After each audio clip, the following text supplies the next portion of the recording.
so different compared to like Yale and all these other big universities. So it's like, imagine that you have once in a lifetime opportunity and you're placed in a room in a space where you have all of these content creators and streamers that can provide all of the information or just conversation, like you said, building natural connections, networking with a lot of people that are there. So just trying to get yourself or push yourself to be uncomfortable so that eventually you do get comfortable. You know what I mean? So I don't disagree with that, and I'll break what you said down. So I do think that smaller creators should be around bigger creators of what you said. I just think it's different between creating a moment and being natural, right? So anyone can run up on this stage as a smaller creator and just make a clip or whatever they want because they're in front of a lot of creators right now. It's different than the example I use, like with Pudgy, where we're just outside, we're just talking, and then it creates a moment where it's natural networking, where it actually feels like a friendship, you know?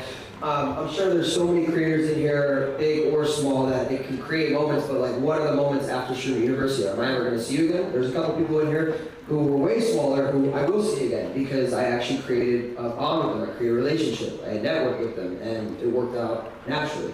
Yeah, I do agree with that, but I also think having a plan, because you know a lot of the content creators that are here, you probably watch them when they're at home, you know what kind of content they're in. So like, let's say if somebody's into TikTok, okay, go make a TikTok with them. Or if it's just like, a niche comment or a question that you have about something, brand deals and things like that, connecting with them, especially the professors. Well, I agree with that. Yeah, no, but you're supposed to be. No, but I think the question was... Yeah, at some point, in debate, y'all might naturally come to agree or disagree. Is the mic on? No. You'll naturally come up to I think it. it's a hard question. Yeah, I think it's like worded so hard, but I understand what you're saying on the internet, where it's basically like, like the argument too, and I don't know if I'm going off topic on this, but it's like, why is there so many big creators? They're not helping the small creators, is that right? I think a lot of the... Go ahead. I was gonna say, I'm run through a few of these, so I don't want these to be too long, just so everybody come up and get their shine.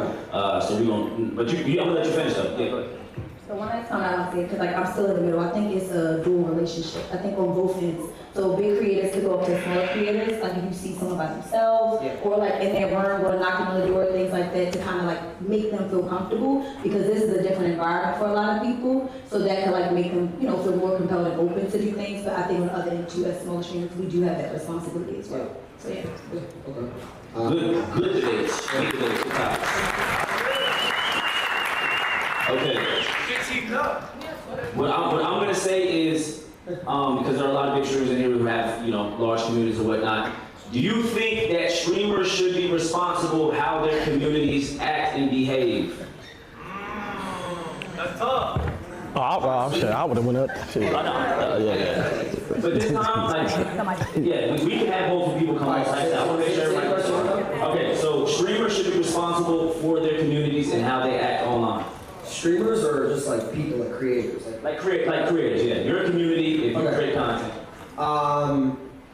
I would say, again, I hate to just be like offensive. Come on, Roy! It's hard to be answering this question like without fencing, but it's like yes and no, because I would say no more, because how are you going to control, let's say if you have, I'm going to use a small example, let's just say you even have like 100 viewers, right?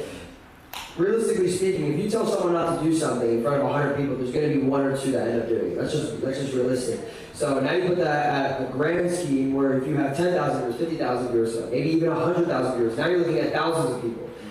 You can't control that. And then there's also 1,000 negative people. I'm sure everyone knows in this room when you open things, negative people are super negative, right? They're going to go above and beyond because they know it gets your attention. So no, I don't think you can control it. No? Okay, so whoever's on the opposite, well, somebody come up here and debate on that. It could be anybody. Like I said, we can shoot these off a little bit quick. I want everybody to go ahead and get their shine too.